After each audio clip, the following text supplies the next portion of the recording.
Good evening, Mike Perkins, Meat Road, Newton. Oh God, not him again. Yeah, this one's about a garage that works in Paget Autos, which is in Cheam. Uh, it was started by two brothers, Ron and John. And Ron was alive when I worked there, but Big John had died. And they started the business in 1935, and they got Austin franchise. And the reason it was called Paget's was they didn't have enough money to buy the property or put the money down. So they put £500 on a horse, and it was Paget, hence Paget Autos. And interestingly, when I worked at Cheltenham as a driving examiner, there's a Paget, well, it's a road, I forgot what it's called now, Paget Road. Anyway, it's there up near the racecourse. That's after the same horse. So we used to have, it's a bit of a snooty area, Cheap. And we had, oh, it's really, we had Colonel Shelley, who was retired officer, obviously, with big goofy teeth, and he had a automatic Westminster, and he had quite a big garage, or a long garage. You know, he's lived in a, I don't know, between the walls property, big detached place. Anyway, long story short, he comes home one day with his missus, and they drive into the garage, and he overshoots because he slips and he went on the accelerator, come off the brake. Anyway, he because at the back of the garage is a bloody gardener who was well, I don't know what he was doing in there. Where he was doing gardening, he was tinkering about potting plants or something. Anyway, he killed him. So that was that one. Then another one. Well, I don't know if you know. Look up on the internet. John Bloom.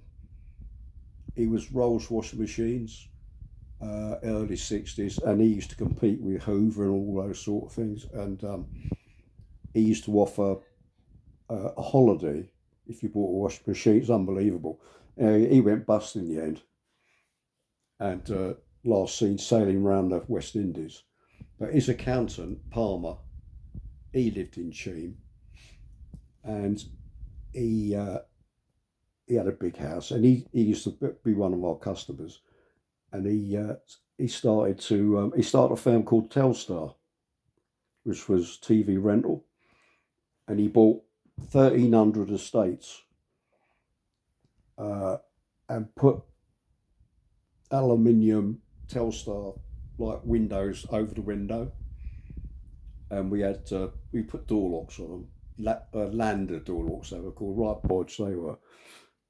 Anyway, one day, uh, when you used to go up there, like take the car back, he always give you £1, which was quite a lot of money then. Anyway, I had to go up there, and he had a really big lawnmower. It wasn't a ride-on lawnmower, but it's a big one. And he had a garden. These houses were big, and they had long gardens.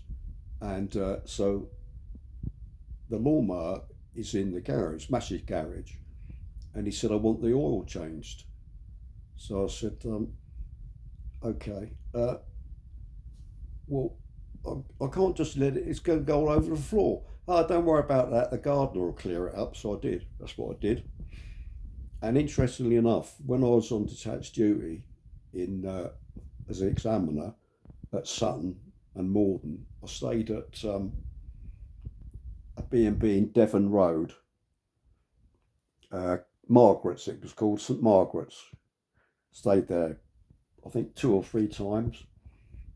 And he actually lived in that house before he bought the big one. That's that one. So that's Paget Autos. Oh yeah, the two brothers. So Ron, he was still there because John was his son. So there's John and Ron, and because they had a tannoy there, and we had an Irish receptionist, no, typist, who basically sat on John Mason's knee most of the time. Anyway, uh, so we had the tannoy. He was in the we had it in the garage, in the workshop, and then they had it upstairs. And she used to say Telephone for Mr. Ron. Mr. Ron, please. And, or telephone for Mr. John. Mr. John, please. So we used to call it the voice of the Mr. Rons. And his other, so Mr. Ron, like the father, his brother, John, the big white hunter they called him, he went out to Africa on a Vespa, believe it or not. He landed up in Rhodesia and started a farm, and he farmed out there. This was before the war. And then in the 60s, he got thrown out when they had UDI. He's dead now, obviously.